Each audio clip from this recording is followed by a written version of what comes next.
Boa noite, estamos iniciando mais uma edição do programa Contraponto. É um programa que foi organizado pelo Centro de Estudos da Mídia Alternativa Barão de Itararé e os Sindicatos Bancários de São Paulo. É um programa de entrevistas, de debates, de ideias, principalmente fazendo um contraponto a que a mídia atualmente publica no Brasil. Está aqui conosco o professor, doutor Dalmo de Abreu Dalari, que será o nosso entrevistado de hoje. Junto comigo nesta mesa está aqui o Edu Guimarães, blogueiro do blog da Cidadania. O professor Dalmo de Abreu Dalari nasceu em Serra Negra, tem 83 anos, 31 de dezembro de 31.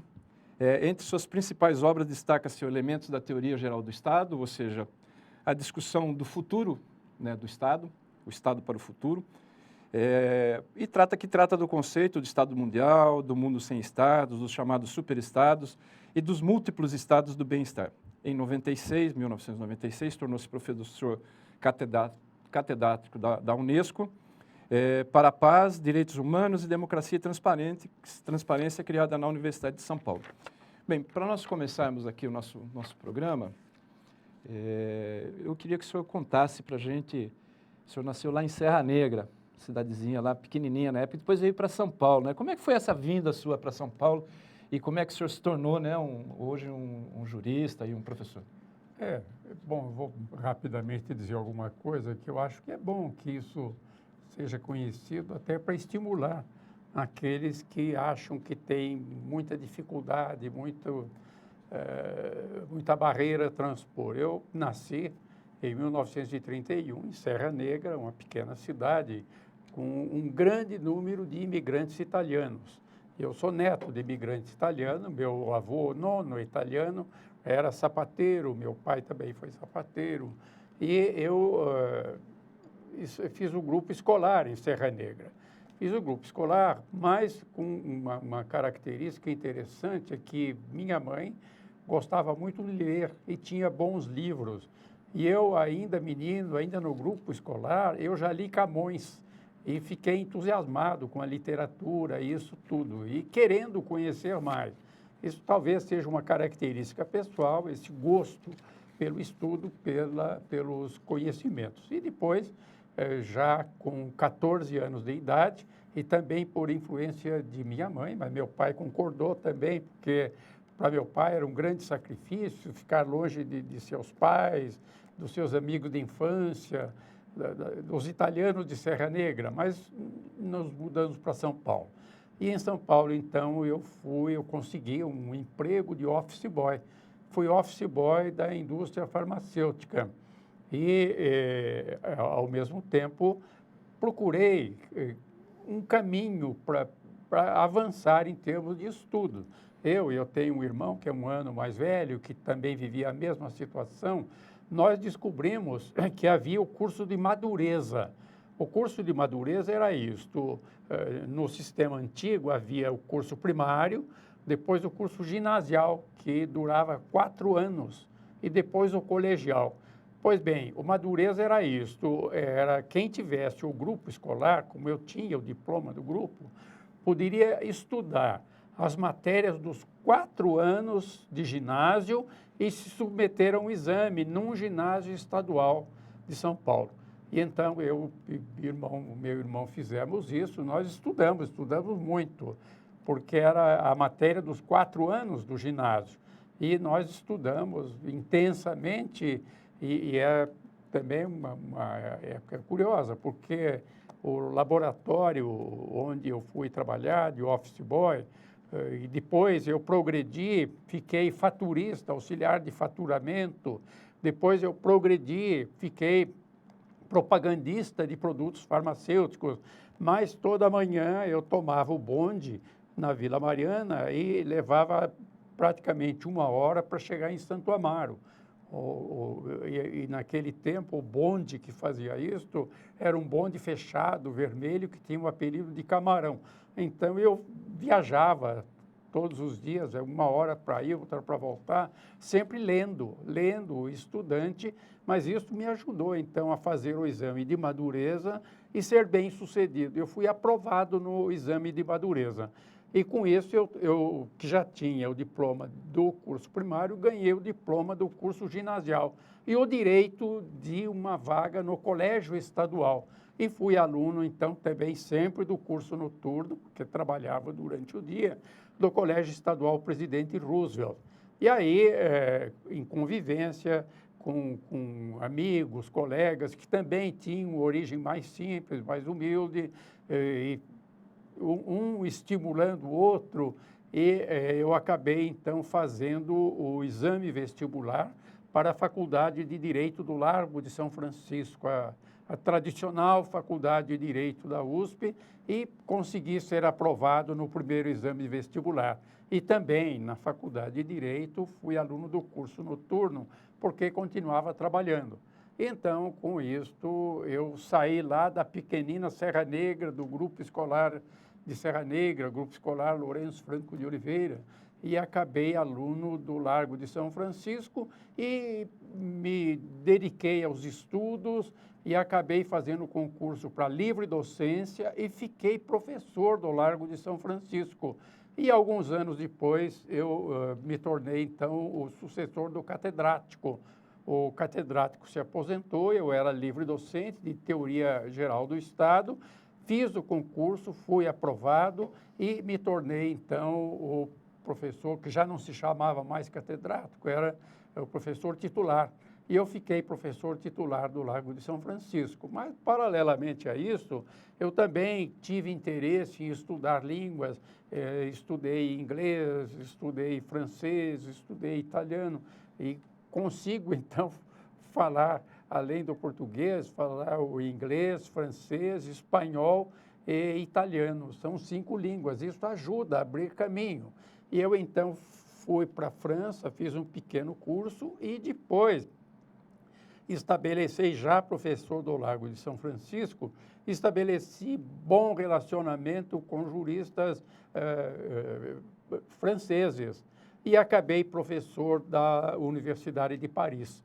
Então, eu tenho essa trajetória, saído lá da pequenina Serra Negra, do grupo escolar, eu virei professor do Largo de São Francisco e professor da Universidade de Paris. Eu acho que eu aproveitei bem o meu tempo. Sim.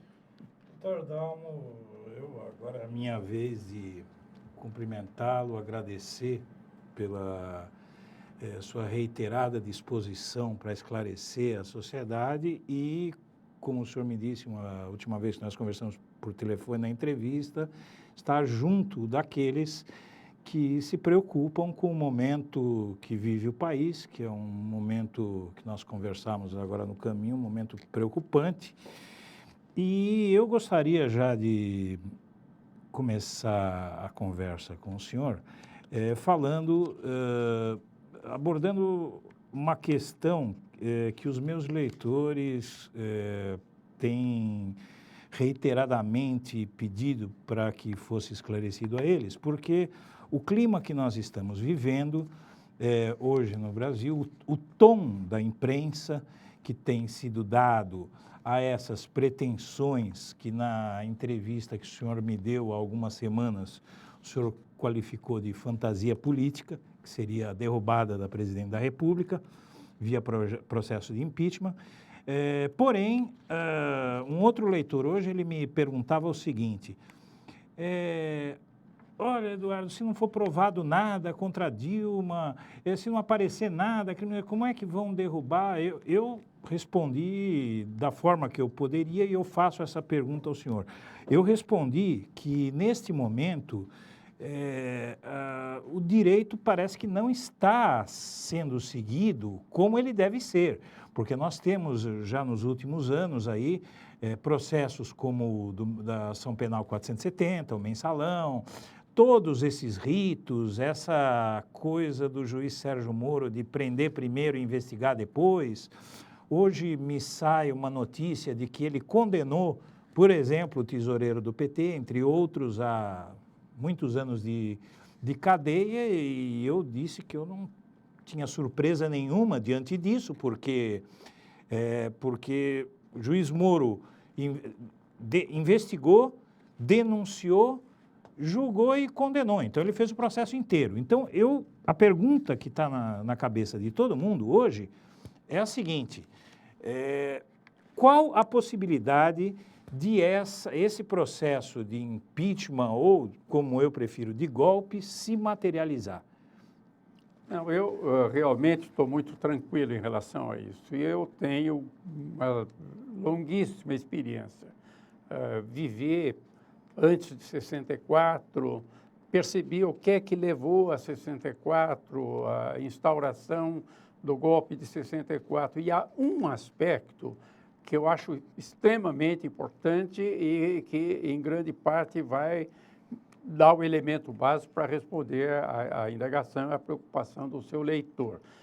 Em 64, o que aconteceu foi isso, é que havia uma exploração muito grande de uma situação nova decorrente da Segunda Guerra Mundial, da afirmação dos direitos humanos, inclusive dos direitos sociais. E entre nós houve uma associação, e tem-se falado muito pouco disto, Associação Empresários Militares. Quer dizer, o golpe de 64 foi civil-militar. E eu, já àquela altura, militando nos direitos humanos, tentando fazer defesas, apesar de todas as restrições, eu vi muito claramente essa interferência do empresariado no golpe que foi apresentado como militar. Inclusive, já há elementos, hoje isso já é conhecido, que comprovam isso, que empresários deram dinheiro para contratar professores de tortura, deram dinheiros para contratar máquina de torturar, e isto é pouco mencionado, fala-se no golpe militar. Na verdade, o golpe foi civil-militar, mas o dado essencial é que eram duas grandes forças que tinham interesse coincidente naquele momento. Quer dizer, os empresários queriam, de qualquer maneira, impedir o avanço dos direitos sociais. É um dado até muito curioso isto. Eu era aluno da Faculdade de Direito quando se criou a cadeira de Direito do Trabalho, e os professores, na sua maioria, eram das antigas famílias, a velha, tinham horror ao direito, tanto que o direito foi chamado de direito social, para não falar em direito do trabalho, não é?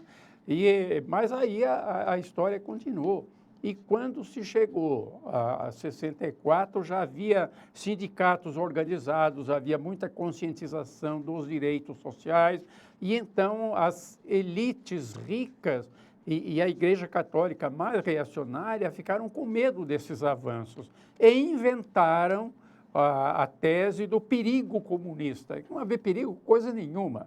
Quer dizer, ninguém estava querendo comunismo no Brasil, estava querendo era uma sociedade mais justa, mas acabaram dando o golpe. Mas o dado essencial é que grupos poderosos tinham, naquele momento, interesses coincidentes.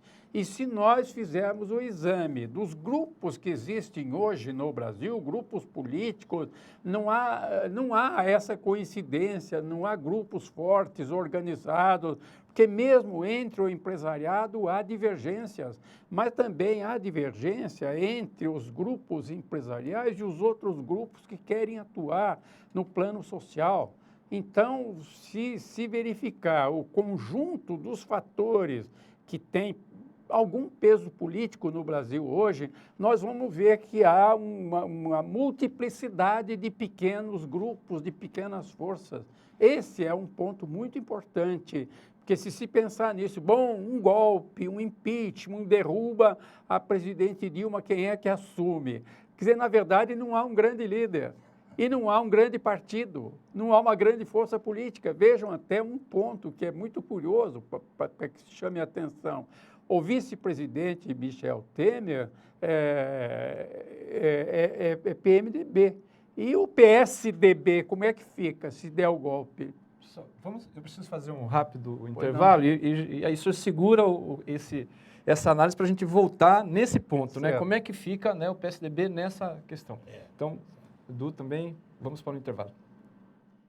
Toda primeira segunda-feira do mês, vai ao ar, no site do Sindicato dos Bancários e Rede Brasil Atual, o programa Contraponto. Sempre uma entrevista ao vivo com blogueiros e bancários, a partir das 7 horas da noite, retransmitido em diversos sites do país. A iniciativa é uma parceria do sindicato com o Centro de Estudos de Mídia Alternativa Barão de Itararé, um espaço livre e democrático para questionamentos com assuntos relevantes, onde a população pode participar pelo Twitter e Facebook.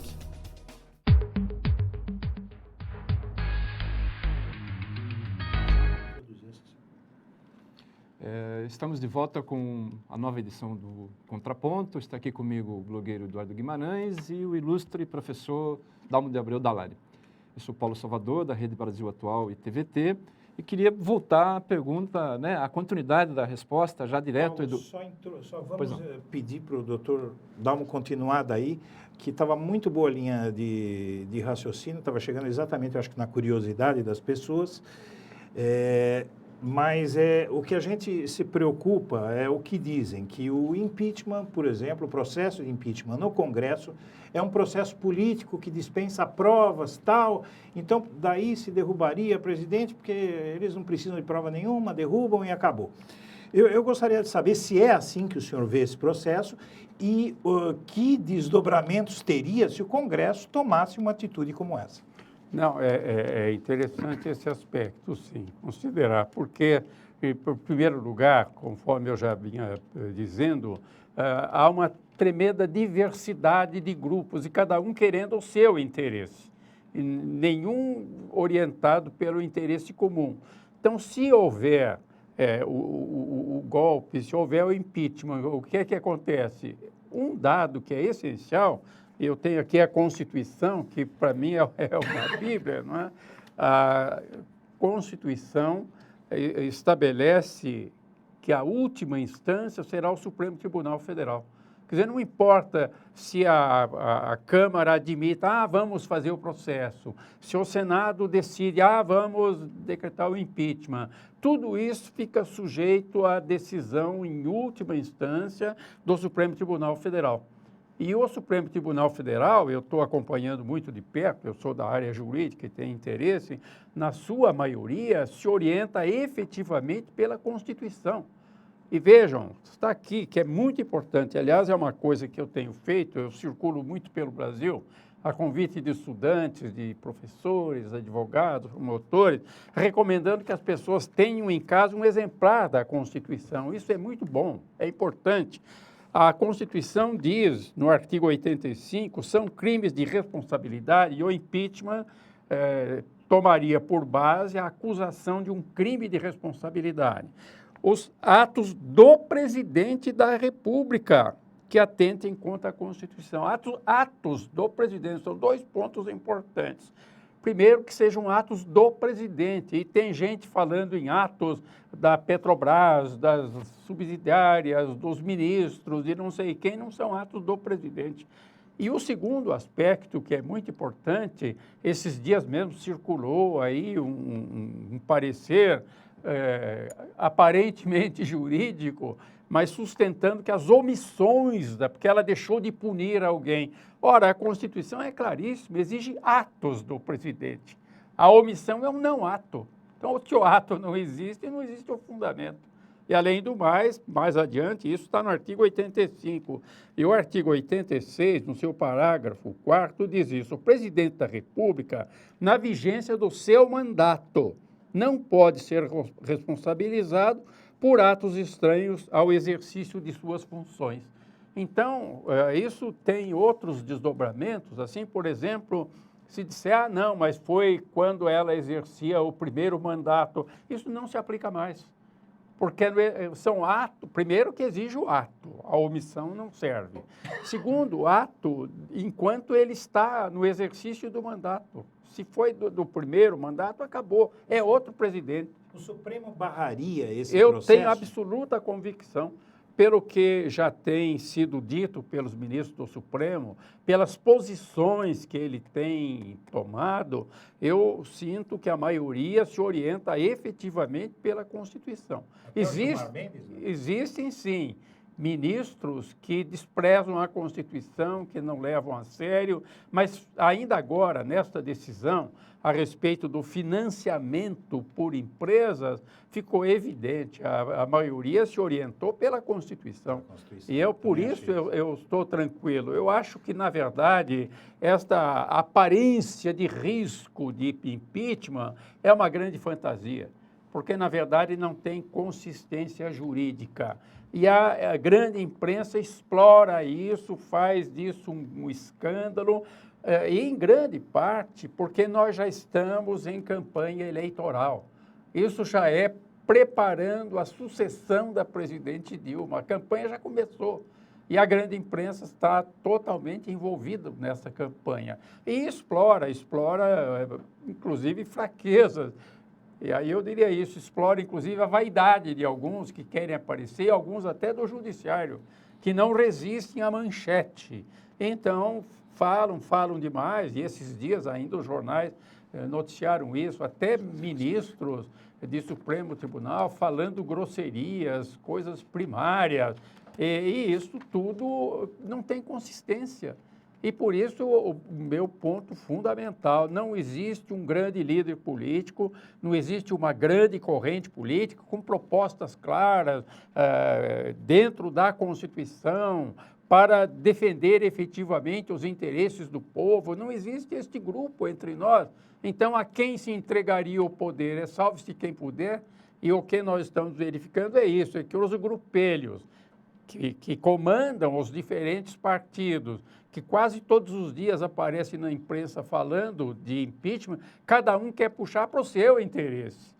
Não iria fazer isso para que o outro assumisse e tomasse o poder. Assim, por exemplo, para um exemplo bem concreto, o vice-presidente Michel Temer, se ele for assumir, vários partidos vão ficar de fora e eles não querem isso. Então, não interessa para eles também entregar, tanto faz, Dilma ou Michel, eles ficariam fora.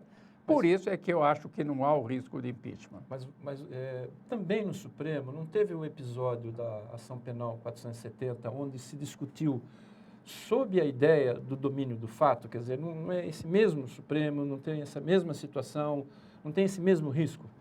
Mas isso aí eu acho que até serviu de advertência. Eu acho que hoje, e houve mudança de alguns ministros. O Supremo mudou, é isso que eu ia dizer. Nós temos outros ministros, e eu acho que hoje nós temos já uma maioria que é muito consciente da sua responsabilidade constitucional. Aliás, a Constituição diz expressamente que a primeira competência, a atribuição mais importante do Supremo Tribunal é a guarda da Constituição. E eu tenho ficado tranquilo verificando que a maioria dos ministros do Supremo Tribunal que estão lá agora tem a consciência desta sua responsabilidade. Por isso eu me sinto, eu realmente não vejo possibilidade do impeachment. Mas saindo um pouco da ideia do impeachment e indo mesmo para a normalidade da justiça. Nós temos essa correlação, essa convivência midiática e mesmo de juízes jogando para a torcida e para a mídia, no caso de Curitiba, tá certo? Da questão da Petrobras. E o Supremo não tem agido no sentido de ter uma boa justiça. Então, nós temos o caso, por exemplo, hoje, como o Edu falou, de uma sentença de 15 anos. Depois nós tivemos o caso de outra sentença de 22 anos, que ela está completamente fora, ou seja, se joga para a torcida. Então, não seria o caso de se reordenar, esse momento de se reordenar essa situação da justiça também? Não, eu acho que sim. Nós temos que repensar a justiça. Inclusive, eu tenho um livro que se chama O Poder dos Juízes, onde eu estudo isso e proponho que o Supremo Tribunal Federal fique apenas Tribunal Constitucional. E também uma revisão do excesso de recursos, porque se partiu do pressuposto do duplo grau de jurisdição, então toda decisão deve ser revista por um juiz ou tribunal independente. Mas o que nós temos hoje é, depois do duplo grau, o triplo, quádruplo, quíntuplo grau de jurisdição. E isso com uma demora tremenda nas decisões e um acúmulo exagerado de recursos. Isso realmente precisa ser revisto, precisa ser repensado, como nós precisamos, evidentemente, repensar a nossa organização político-eleitoral. Ainda agora, recentemente, eu lembrava isso, que houve um determinado momento em que se chegou a propor no Congresso Nacional a adoção do sistema distrital. O sistema distrital exige muito menos dinheiro na campanha eleitoral, porque o candidato só pode receber votos numa área menor. E ali as pessoas o conhecem pessoalmente, ele não precisa de muito dinheiro para divulgar o que é a sua imagem, o que ele quer que seja a sua imagem. As pessoas conhecerão muito melhor o candidato. Então, esse é um dos aspectos, o aperfeiçoamento do sistema eleitoral. Mas, a par disso, também, sem dúvida, o aperfeiçoamento do sistema judiciário. Mas eu acho que, apesar da sobrecarga, o Supremo Tribunal, no essencial, vai nos garantir a supremacia da Constituição. Eu acredito nisso e confio nisso. Vamos aqui à pergunta, nós estamos aproximando do final desse bloco, vamos às perguntas dos leitores. Dos leitores, né, doutor Dalmo? Eu me comprometi com os leitores a passar. Eu vou fazer uma questão que, de 83 comentários, até a hora que eu cheguei aqui, perguntas de leitores colocadas no meu site, a imensa maioria, Rui Aquaviva, Dario Liduína, Eva Marli, Fábio HS, Miriam Leite Barbosa Belchior, Cláudio Newton, vários aqui, eles querem, a preocupação deles é justamente a postura do ministro Gilmar Mendes. O senhor, em 2002, escreveu um artigo que até hoje repercute, alertando para o risco que seria ter alguém como Gilmar Mendes na posição que ele está. E essas pessoas se preocupam muito porque ele vem reiteradamente pisoteando aí todas as regras do direito, como o senhor me comentava no caminho. E eu queria saber também se existe alguma possibilidade, é o que eles perguntam, se existe alguma possibilidade de se tomar alguma medida em relação a ele. O que o senhor pode dizer para a gente sobre isso? Realmente, o ministro Gilmar não é um respeitador da Constituição. E também ele está jogando politicamente. Você basta lembrar agora o que aconteceu com o processo do financiamento eleitoral por empresas. O ministro segurou durante 1 ano e meio este processo e de maneira até absurda e irracional, porque já havia a maioria dos votos pela inconstitucionalidade desse fundamento. Então, mesmo com o voto dele e os que ainda iriam ser dados, já se sabia que a posição dele ia ser derrotada. Mas ele, de qualquer maneira, jogou politicamente e segurou o processo para retardar. Com isso, ele procurou influir em eleições que aconteceram no caminho e quis influir sobre eleições, mas não conseguiu. Quer dizer, então, a possibilidade dele de interferir, de influir, de atrapalhar é limitada. Quer dizer, realmente ele não vai conseguir impor ao Supremo Tribunal a sua orientação. E agora, essa decisão a respeito do financiamento eleitoral por empresa deixou isso mais do que evidente. Quer dizer, por mais que ele falasse, que a imprensa desse espaço para suas falas, na verdade, o que prevaleceu foi a vontade da maioria no sentido de que se respeitasse a Constituição. E isso é que me deixa otimista. Eu acho que a maioria dos ministros do Supremo respeita a Constituição, quer respeitar, é verdadeiramente guarda da Constituição. E essa Constituição e eu tenho ouvido isso em vários países, é das mais democráticas do mundo, porque foi feita com muita participação popular. É uma Constituição que tem um conteúdo humanista. ela consagrou os direitos, os tradicionais, direitos civis e políticos, mas também direitos econômicos, sociais e culturais. E, além disso, e até é um dado curioso, é interessante essa oportunidade de chamar a atenção para isso, por que razão os tribunais, de maneira geral, estão abarrotados de processos? É porque ficou muito mais fácil ir ao judiciário. Mas, além disso, há um outro aspecto, que eu vou contar um fato que aconteceu comigo e que eu acho que é muito expressivo. Eu estava falando, isso foi há vários anos, falando aqui na periferia de São Paulo, foi logo depois que saiu a Constituição de 88. E eu falei nos direitos fundamentais, os direitos humanos, os direitos sociais. E lá no fundo, uma mulher levantou a mão e disse, ela disse, tudo isso que o senhor disse é muito bonito, mas não é para nós. Quer dizer, isso, em grande parte, foi superado. Os brasileiros mais pobres, modestos, não acreditavam que tivessem direito, agora acreditam. E então nós temos também o povo defendendo a Constituição. É um dado novo na história brasileira e extremamente importante. Muito O bem. otimismo é contagiante, doutor Dalmo. Muito bem, chegamos ao final deste segundo bloco. Nós montaremos o novo bloco com o jornalista Kiko Nogueira e o Luiz Carlos Azenha. Muito obrigado, Edu, sua contribuição sempre é muito importante e já voltamos.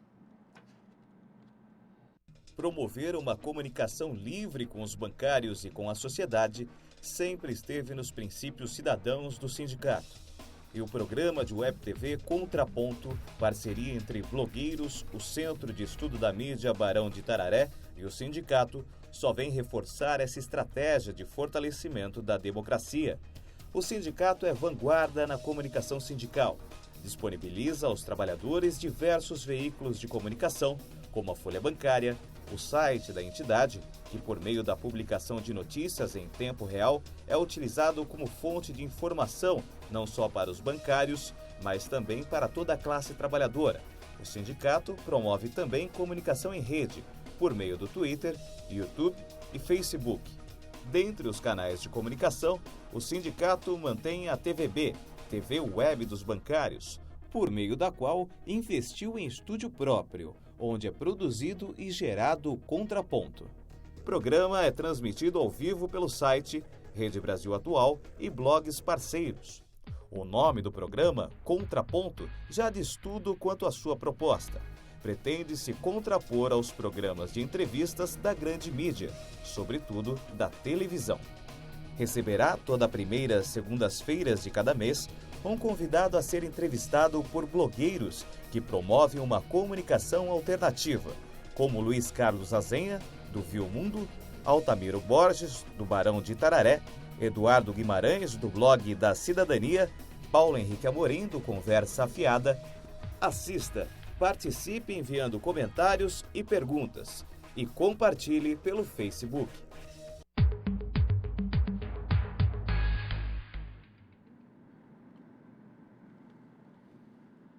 Estamos de volta com o programa Contraponto, um programa de entrevistas, debate, ideias, diferente que a outra mídia não dá. Agora reorganizamos a nossa mesa aqui com o professor jurista Dalmo de Abreu Dallari, Luiz Carlos Azenha aqui do meu lado, o Kiko Nogueira, direto para vocês. Professor, eu queria voltar a um tema do primeiro bloco. O Eduardo Guimarães tocou no tema, sobre o seu artigo muito conhecido de 2002. Eu queria entender um pouquinho melhor, né? Infelizmente não dá para ler todo o artigo aqui, mas o senhor se referia ao Gilmar Mendes como um candidato, então, ao Supremo Tribunal Federal, que era casuísta nas decisões que havia tomado como integrante do governo do Fernando Henrique Cardoso. Você poderia dar alguns exemplos de quando é que ele especificamente atropelou a Constituição? Não, aí, claro, está lá muito longe, eu precisaria fazer uma revisão das decisões, tudo isso, não é? Mas eu citaria como exemplo uma situação que é muito expressiva, O ministro Gilmar Mendes é de Mato Grosso, de família de grandes proprietários de terras. E eu, há muitos anos, sou advogado de índios. Aliás, eu costumo brincar isso, eu não pareço, mas eu sou índio de 4 tribos, porque eu os defendi, ganhei no judiciário e eles me deram o título.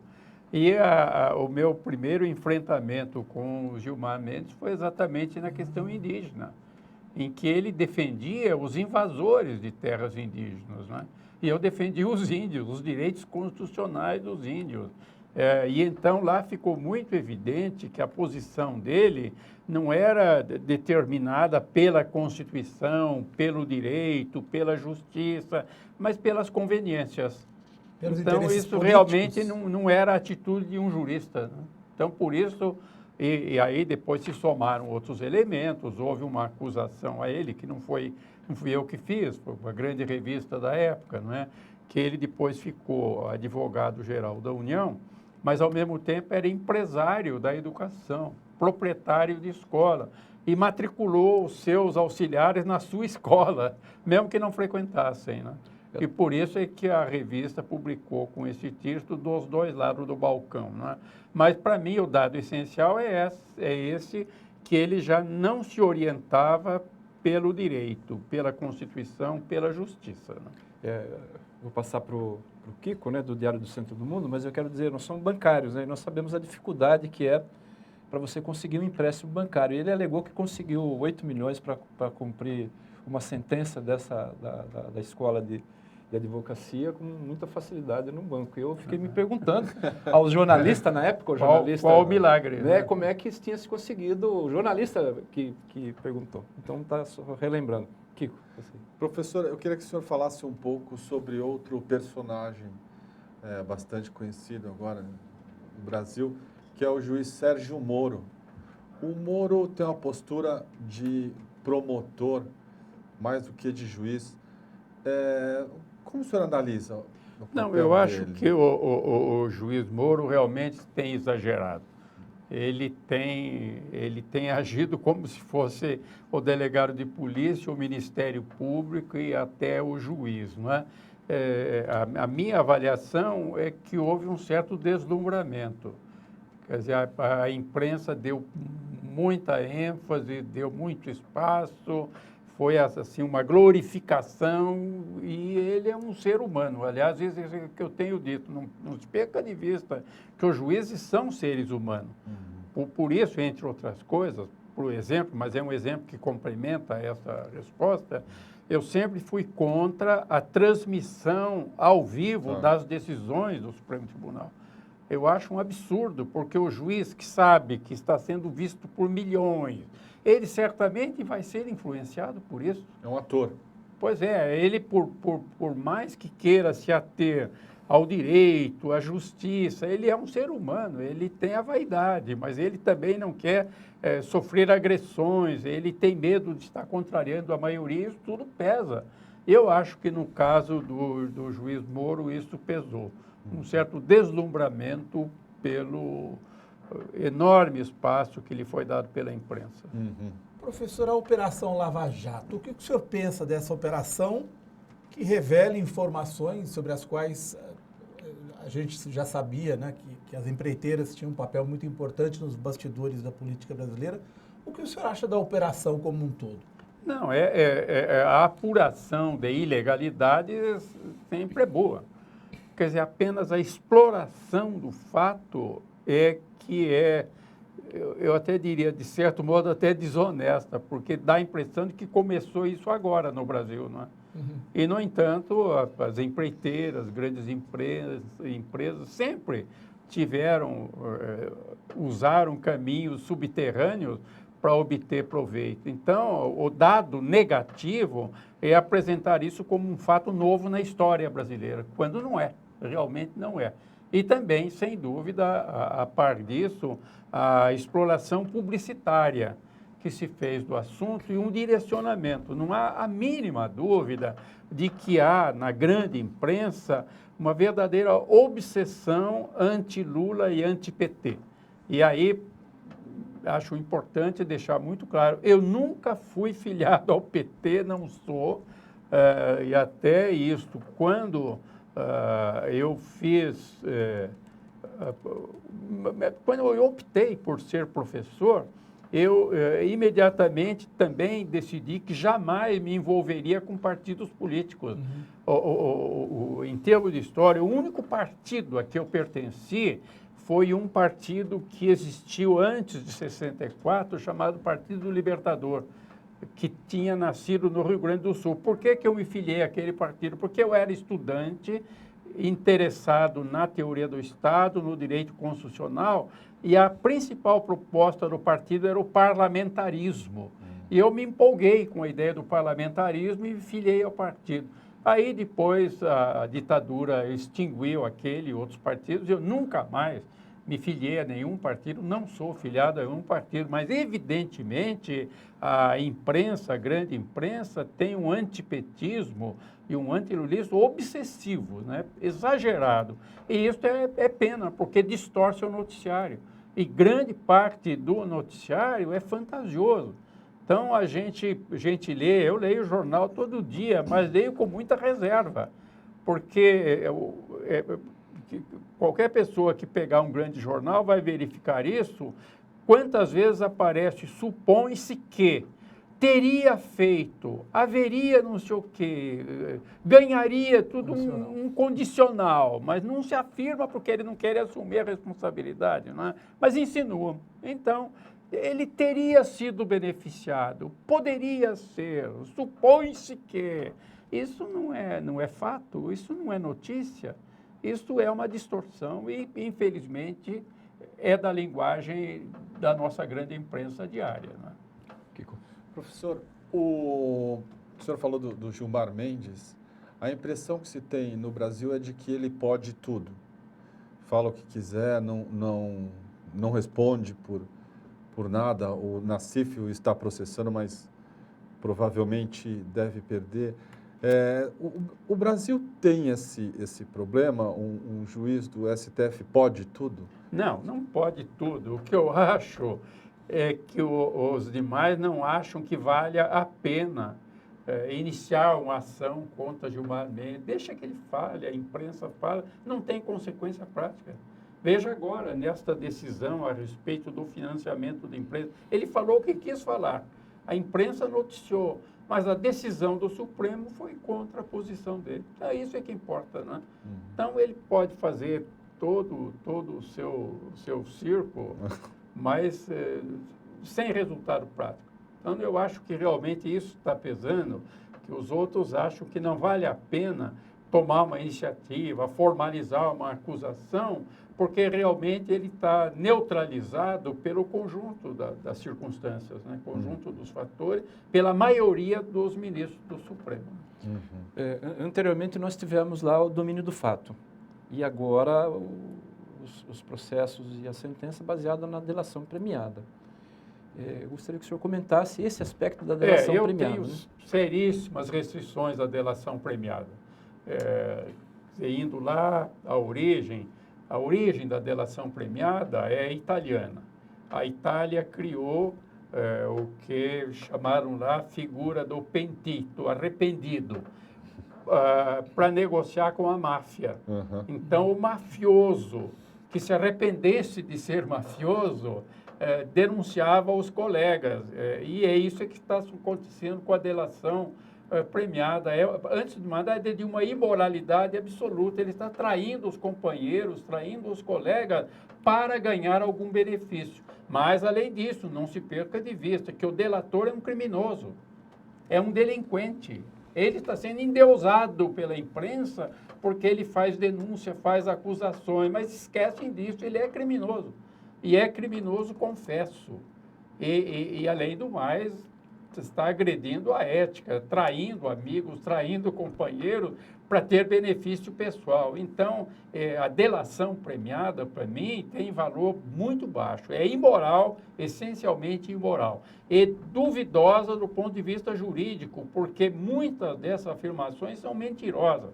E esse é um dos casos em que aparece o teria feito, ganharia isso, seria isso e mais aquilo, sem uma comprovação, sem uma afirmação, além do que se sabe que o delator realmente está procurando algum proveito pessoal, reduzir a sua pena, ganhar liberdade, um sistema especial de cumprimento da pena. Então, realmente não é confiável. Vamos para o intervalo e voltamos já já com o jurista, professor Dalmo de Abreu Dalari. Na primeira segunda-feira do mês, vai ao ar, no site do Sindicato dos Bancários e Rede Brasil Atual, o programa Contraponto. Sempre uma entrevista ao vivo com blogueiros e bancários, a partir das 7 horas da noite, retransmitido em diversos sites do país. A iniciativa é uma parceria do sindicato com o Centro de Estudos de Mídia Alternativa Barão de Itararé, um espaço livre e democrático para questionamentos com assuntos relevantes, onde a população pode participar pelo Twitter e Facebook.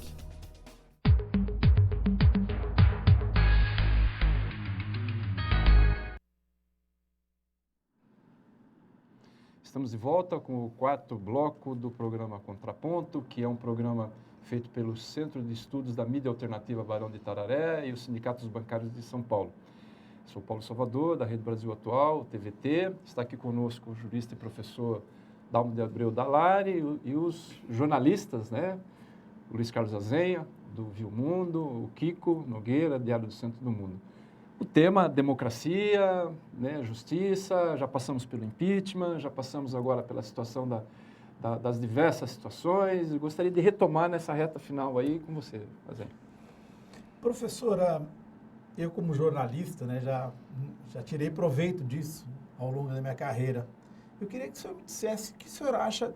A posição do juiz Moro é uma posição que ele diz que a opinião pública tem o direito de saber o que está acontecendo. Então, por exemplo, os depoimentos são transmitidos, acabam sendo divulgados, os depoimentos, antes de que eles sejam confirmados por novas provas. O que o senhor acha disso e, num segundo momento, desses vazamentos constantes que aparecem nos jornais, repletos do teria sido... Como é que o senhor encara isso? Eu e acho o que pode ser feito contra isso? Isso é lamentável, porque realmente há muita injustiça nessas divulgações, muita leviandade, porque muita coisa que é divulgada depois não se comprova. Então, mas se faz a divulgação, se faz o escândalo. Eu acho que isso, infelizmente, é hoje a praxe na grande imprensa. Eu atribuo responsabilidade à grande imprensa. É claro que eu sou a favor da liberdade de imprensa. E eu aprendi isso também através da história. A liberdade de expressão, a liberdade de imprensa é extremamente importante, mas que isso não se confunda com libertinagem de imprensa, com desvios, com mau uso, a distorção do fato, a distorção do comentário. A imprensa devia ser mais responsável. No caso do juiz Moro, eu acho que a imprensa se entusiasmou com o fato de ir à intimidade do juiz. Então, antes mesmo dele decidir, o jornalista já sabe o que ele vai falar. Isso é muito ruim. Então, eu acho que também os dirigentes da imprensa deveriam fazer um exame de consciência, verificar que isso é negativo, isso não é bom. Isso ajuda a criar o ambiente de escândalo, mas nas consequências isto é tremendamente negativo, porque muito do que se afirma depois não se comprova. Mas aí a imagem das pessoas já foi seriamente prejudicada, né? E a imprensa fazendo assim está estimulando o exibicionismo de juízes também. E mais uma vez, o juiz é um ser humano, de maneira que ele também pode ser vaidoso, pode querer aparecer como um grande personagem, há um certo exibicionismo. Por isso, eu cobro da imprensa uma atitude mais discreta, eu diria mesmo, uma atitude mais responsável no tratamento dos fatos jurídicos. Kiko. Professor, o senhor vê algum paralelo, alguma semelhança entre o ambiente político, jurídico de hoje e o de 64? Não vejo realmente. Eu acho que naquele momento havia uma conjugação de grandes forças querendo um objetivo comum. Então, eu já fiz referência para as grandes empresas, o grande poder econômico e os militares de formação tradicionalista, influenciado pelos americanos, que também facilmente tinham pavor, tinham horror à ideia de comunismo. Quando se saiu da Segunda Guerra Mundial, o mundo estava dividido em duas grandes correntes. Uma capitalista, liderada pelos Estados Unidos, e outra comunista ou socialista, liderada pela União Soviética. Mas, a partir desta ideia de socialismo, de direitos sociais, foi que se criou esta imagem de um perigo comunista. E eu me lembro, eu já era militante naquela época, com Justiça e Paz, e ouvi coisas absurdas. Quer dizer, por exemplo, um empresário dizendo numa entrevista, dizendo a trabalhadores, vocês tomem cuidados, porque você mora na sua casa. Se vier o comunismo, eles vão colocar dentro da sua casa quem eles quiserem. E muita gente ficou apavorada com essa possibilidade. E também se fez isso no âmbito da Igreja Católica, aquele catolicismo mais tradicionalista, mais primário, e daí se criou o movimento com Deus pela família e pela propriedade, né?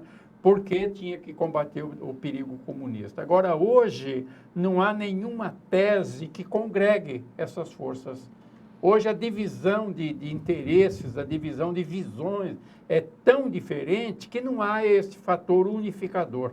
E isso a gente vê nos jornais, nas declarações, nas entrevistas, nos discursos, reuniões. Há uma diversidade enorme. Tanto que quando houve aqueles movimentos de rua, passeatas, tudo isso, eu disse, olha, esses movimentos só têm um ponto em comum. Todos são a favor do contra. Ninguém sabia bem, mas era contra. Ah, então pronto, vamos ficar juntos, vamos passear, todos são a favor do contra. Mas isso não faz uma unidade. Isso não é uma ideia mestra, não conduz a uma unificação de força política. Eu acho que este é um dos fatores que nos dão, ou que me dão tranquilidade, uma tremenda diversificação, sem que haja um grande líder, uma ideia mestra, que oriente a maioria, que atraia a maioria. Realmente não existe. Existe uma diversidade enorme de interesses em disputa, cada um querendo puxar a brasa para a sua sardinha. Voltando à questão da justiça e da política, algumas pessoas acham que as apurações, o Lava Jato, ela reforçam a República. Outros dizem que não. Qual é a sua opinião a respeito? Não, eu acho que, de certo modo, é bom que haja um despertar de consciências, que muita gente perceba que existe corrupção, sim, que é importante ficar contra a corrupção, se opor a isso. Eu acho que é bom que mais gente perceba que isso existe e que isso é ruim. Então, isso é um caminho meio tortuoso, não é o melhor caminho, mas é uma forma de despertar a consciência. Aliás, eu tenho até comigo, por coincidência, um pequeno livro, Direitos Humanos e Cidadania, e eu tenho falado muito nisso, na necessidade de criar consciência cidadã. Consciência cidadã, que cada um perceba que tem direitos e tem responsabilidades.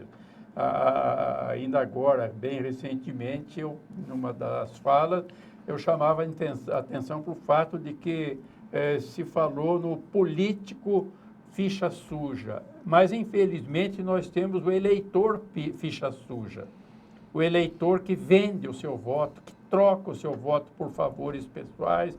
Então é preciso um trabalho de educação cívica, de conscientização, para que as pessoas percebam que, tendo direito, tem responsabilidade. Então, que o dever de respeito pelo outro, o dever de solidariedade deve estar sempre presente, deve pesar na decisão de cada um, para que não vendam o seu voto, não vendam a sua cidadania, para que não haja o eleitor ficha suja. Então, do ponto de vista, já passo para você, do ponto de vista então das eleições, acho que nós estamos vivendo um processo de transformação, né? A aprovação, que, contrário ao financiamento empresarial. O senhor falou aqui também do voto distrital. A Câmara ela faz proposta de reforma que não é baseada no que a população tem a expectativa de reformar, de ter uma boa política. Será que não está na hora de fazer um novo regramento das eleições? Assim, Sem dúvida alguma, eu acho que sim, mas para buscar isso transparência, é preciso um que despertar de buscar o consciência, custo. para que não haja um pequeno grupo dominando e impondo a sua vontade, né? Eu acho que é por isso é que eu também me disponho, não quero me autovalorizar ou valorizar demais. Eu saio por aí falando onde me deixam falar, mas eu acho que o jornalista tem esse papel também de educador, de conscientizador. Sempre que possível, chamar a atenção para a responsabilidade social de todos. A cidadania implica direitos e responsabilidades. Então, é preciso chamar a atenção para isso. Esse é o caminho para evitar o lava-jato, para evitar a corrupção. O senhor é a favor de uma nova Eu estou achando que nós já estamos para as finais, tá? Então, uma nova constituinte? Não. Eu acho que nós temos, e eu falava nisso, eu circulo muito pelo Brasil, mas também por países fora do Brasil. Eu já ouvi em vários países a afirmação de que o Brasil tem hoje uma das constituições mais democráticas do mundo. Se realmente ela reflete conquistas importantes da humanidade, conquistas que estão na Declaração Universal dos Direitos Humanos. Primeiro, a Constituição de 88 foi feita com intensa participação popular. E eu posso dizer isso porque eu viajei pelo Brasil, até costumo dizer, era uma espécie de caixeiro viajante da Constituinte, explicando o que era a Constituinte, estimulando as pessoas, mas eu e outros fizeram e felizmente nós conseguimos uma intensa participação popular. Então, um exemplo, nós criamos aqui em São Paulo e o principal criador, que até nem é da área jurídica, é o engenheiro Francisco Whittaker, foi o Movimento pela Participação Popular na Constituinte. E ali se criou a iniciativa popular, o povo poder propor emendas ao projeto de Constituição. E um dado, nós conseguimos 12 milhões de assinaturas em propostas populares. E foi deste modo que nós colocamos dentro da Constituição a iniciativa popular, o povo poder propor projetos de lei. E só para terem um exemplo do que isso significa, a Lei Maria da Penha não foi iniciativa de nenhum parlamentar, foi do povo, foi iniciativa popular. A Lei da Ficha Limpa, iniciativa popular. Então, nós avançamos muito e o que nós temos que fazer é aplicar a Constituição. Houve uma conquista extremamente importante que resultou na Constituição de 88. Principalmente a regulamentação da mídia, né? Principalmente a regulamentação da mídia, né? O 220 ao 224, né, da Constituição. Não foram. O Kiko também. Assim, professor, fechando, eu queria uma avaliação sua sobre a justiça brasileira. Que é meio ambicioso, mas... eu acho que no conjunto ela é boa. Eu tenho até um livrinho que se chama O Poder dos Juízes, em que eu faço uma análise e chamo atenção para algumas inovações que eu considero importantes. Mas vejam que nós já tivemos aquela justiça tradicional, e aí vem a velha tradição francesa, do juiz formalista, o juiz legalista, o juiz boca da lei. E hoje isso avançou muito. O juiz já tem consciência da sua responsabilidade para com a justiça. Não basta a formalidade, não basta a letra da lei.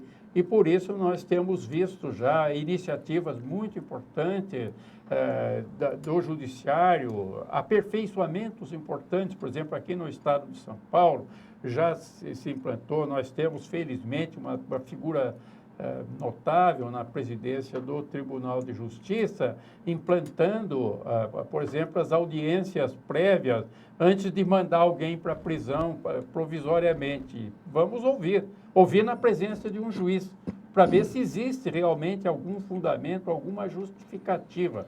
O presidente do tribunal, José Renato Nalini, é uma pessoa extraordinária, que tem essa consciência de justiça, é dinâmico, está, de certo modo, modernizando o judiciário. E há várias inovações que são pouco conhecidas, mas são importantes, que a Constituição de 88 já avançou muito no aperfeiçoamento do judiciário, mas depois veio uma emenda, a emenda 45, que trouxe coisas novas. Só para citar um exemplo, que é pouco conhecido, mas que é muito importante. A emenda criou a justiça itinerante. O que é isso? E eu vi isso funcionando no estado do Pará. Então, um grupo de trabalhadores está lá num lugar distante, que vai estar sendo maltratado, não recebe o suficiente, tudo isso, não é? Explorado ilegalmente, ele teria dificuldade para ir até a grande cidade e propor uma reclamação, mas a justiça vai até ele. Isso é a justiça itinerante. Então, marca-se uma data, naquela data o juiz vai estar lá. Então, os que tiverem reclamação para fazer, vão lá e fazem a reclamação. E isso está funcionando. É um avanço extremamente importante da justiça. Então, pessoas que tinham dificuldade para reivindicar seus direitos, defender seus direitos, agora têm acesso muito mais fácil ao judiciário. E é isso que explica, em grande parte, o acúmulo de ações. Aumentou muito, porque 2 pontos. Primeiro, aumentou muito o número de brasileiros que acredita que tem direitos. E segundo, facilitou muito o acesso ao judiciário, com o aumento das competências do Ministério Público e a criação da Defensoria Pública. Então, os estados, municípios são obrigados a ter advogados à disposição do povo. E isso está funcionando. Não vamos nos alongar, eu sei que o senhor está com visita, né? Sim. Mas eu queria fazer uma saideira. O senhor escrevia num grande jornal e depois deixou de escrever. Como é que foi essa história? Bom, eu não vou descer a pormenores, mas realmente eu tive um dia, eu escrevia num grande jornal e aí me chamaram lá para dizer, olha, infelizmente não vai dar mais para continuar publicando os seus artigos, porque, e aí eu vou contar um pormenor. O senhor pode falar o nome do jornal? A indústria, o setor automobilístico disse que se continuarmos a publicar os seus artigos, vai ser cortada toda a publicidade. Aí eu conto o personagem que até já morreu, o Wolfgang Sauer, que era da Volkswagen, mas que era o presidente da Associação da Indústria Automobilística, que disse ao jornal, se publicarem, acaba a publicidade. E havia algum motivo? Porque eu falava em direitos sociais. E isso era considerado indesejável. Imagine que absurdo, é uma coisa de esquerda, um perigo socialista, né? Mas eu nunca preguei violência, eu sempre falei a favor da Constituição, dos caminhos jurídicos, e falei a favor da justiça, né? Mas isso era considerado uma agressão. E por isso, então, eu perdi o espaço na grande imprensa. Bem, muito obrigado. Somos bastante agradecidos por sua presença. Esperamos que tenha sido também bom. Eu que agradeço por esta oportunidade de um diálogo. Vamos pensar em voz alta, mas agir também em consequência. Né? Muito obrigado, Zéia. Muito obrigado, Kiko. Chegamos ao final do nova edição do Contraponto, né, que é realizado pelos Sindicatos Bancários de São Paulo e pelo Centro de Estudos da Mídia Alternativa Barão de Itararé. Hoje, com o jurista, né, e professor Dalmo de Abreu Dalari. Obrigado pela sua audiência. Você vai encontrar esse e os outros programas no SP Bancários e diversos outros blogs que o reproduzem. Obrigado e até a próxima.